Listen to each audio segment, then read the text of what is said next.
Running with rifles. Is it worth a buy? Let's read the words, not just my words, not the Queen's words, not the Prime Minister or the President. This is the words of the developer. Running with Rifles is a top-down tactical shooter with open-world RPG elements. In Running with Rifles, you join the ranks of an army as a common soldier, just like the thousands around you. Well, I wouldn't say thousands, but there's a few. The open world approach lets you define your own path and story in the campaign, push back the enemy with your comrades, or go deep behind enemy lines to sabotage their efforts and loot valuable items. Let's get on with it. So, Running with Rifles, what is it then? It is a war game where you play one little soldier, a little itty bitty soldier, and I'm not talking so much about the size even though they are itty bitty, but you're just like a little tiny cog in a massive machine, and you have to win the war, and you win the war by defeating a series of maps. Each map has different objectives on it. It generally means that you have to capture the whole map depending on the play style or play mode you make. Most of the games are capture the map. There is single player, there is multiplayer, and there is co-op. In single player it's generally your side versus the other side, and there's just 2 teams, and there might be an option where you can have 4 teams, but I know you can when you're playing in co-op and PvP. In single player, so far I've just come across one enemy side, and you can go anywhere you like on the map. It's totally open. You can go right round the map and come up behind the enemy if you want. The AI drivers are very good. I mean, they run over a few of you, but generally speaking, they are very good. I mean, if they get into a tight spot, they will do a turn in the road, a 3-point turn or a 10-point turn to get out, which is very impressive. I mean, it's really impressive watching the AI drive around the roads. The combat for the AI is pretty good as well. I mean, I'm using it on medium level, which is about right for someone who's never played the game before. And essentially, you put your map on, you can see where the combat action is, you go there, join the fighting, and some of the fighting is excessively intense.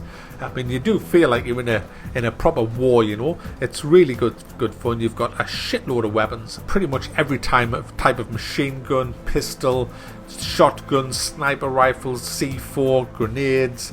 There's all sorts of stuff. There's rocket launchers, low rockets, there's both American and Soviet. There's loads of vehicles in it. There's tanks, APCs, jeeps, trucks, boats. There's all sorts of stuff. I mean, it's just hilarious. It really is. And it's so manic as well. And as you get promoted, you have XP. And as you gain more XP, you get promoted. And the higher promotion you get, the better equipment you can use.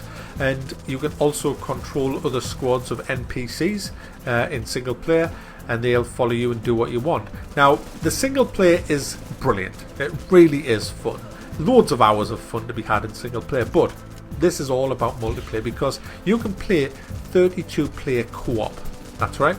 32 players, all humans against the AI, and it is great fun, guys. I mean, now and then you've got to be careful, because when you're playing single player, you're just firing your machine gun, and if any of your men get in the way, well, that's their fault, you know, tough shit. But you can't be so brazen when you're playing PvP, when you're playing in co-op, because these are other people, and you know, you've got to really take more care when you're running around the map and when you open fire, because if you've got teammates in front of you, they're not going to be too happy that you're spraying the back of them with a fucking M16. So be careful when you, and play nice, you know. There's a couple of arseholes being around that we don't want in the gaming industry, which they just fuck off. Everybody has a stash, which is like a bank, and you can put weapons in there.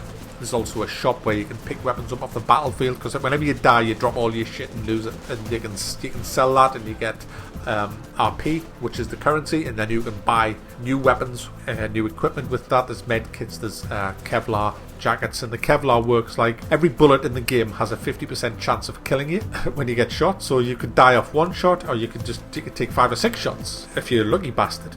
A sniper rifle will pretty much kill you all the time, but if you wear Kevlar, you get 3 lives. So every time, so for example, you could take 3 sniper shots with Kevlar on and you wouldn't die, or 3 unlucky shots with a machine gun. So that's how it works, and it works brilliant. It really does work, that, guys. And it makes for the games to be really fun, because when you're running across an opening and there's somebody machine gunning you, it's hard to hit you, because obviously as well, the further away you are, the more inaccurate your gun is. The more weight you're carrying has an effect on how accurate you are at shooting. Also, you've got prone and crouching, which affect the accuracy as well. It's just great. It's so well thought out. I mean, I haven't found any major flaws in the battle.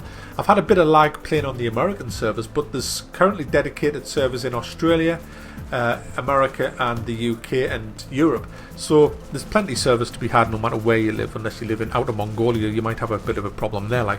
But generally speaking, there are a lot of servers. You can also create your own server, which is a nice touch. And it's great fun, guys. And there's a demo of this as well. So if you don't even want to take my word for this, go and download the demo and have a game for yourself. Control-wise, I've been playing it with a mouse and a keyboard, and it is fine. I don't think it has controller support, guys, but to be honest, it works fine with a mouse and keyboard. I don't know why you don't want controller support with this, but that's just my opinion. It works brilliantly with keyboard and mouse. It has lots of side quests. For example, you can just destroy radio towers and other assets using C4, steal cargo trucks, rescue prisoners. There's all kinds of stuff going on aside from the main battle, but you can go anywhere you want. That's the beauty of this game. When you spawn, you can do whatever you want. You can go wherever you want. You can take a few of your friends and say, right, let's just flank them. Let's go right round the map and go around the back. You can do whatever you want with this game. It's so versatile. And the good thing is, after each battle, whenever you log off, your progress is saved. It shows stats of how many people you've killed, what rank you are, how much your XP is, and you can also take weapons from each battle, put them in your stash, and the next day when you log in. It's really good. It's a well thought out game, very well executed, and it's only $10.99. It's on sale at the minute. Actually, the sale might be over by the time you get this review, but it's $10.99. And if you remember when I did that duck game the other day, and I said that it wasn't worth a buy and it's the same price as this, well, this is a good example as to why I gave that a thumb down. You see, $10.99, I want a hell of a lot more for my money, and this is the kind of thing I want with my money. If I paid $10.99 for a game, I want this level of depth in a game. There is so much to do, so many different ways to win the battle, so many different battles to choose from. There's 3 different factions as well. There's different game modes. There's multiplayer, co-op, single player, 64-player multiplayer support. It's got everything. It's got vehicles. It's just so much deeper than the duck game where you just go around shooting 4 people on a little fucking map. That is still a fun game, don't get me wrong, but it's not worth $10.99. This is worth $10.99. Go and get the demo. See for yourself. Don't take my word for it. This is Running with Rifles. It's a fabulous, fabulous game and well worth a buy.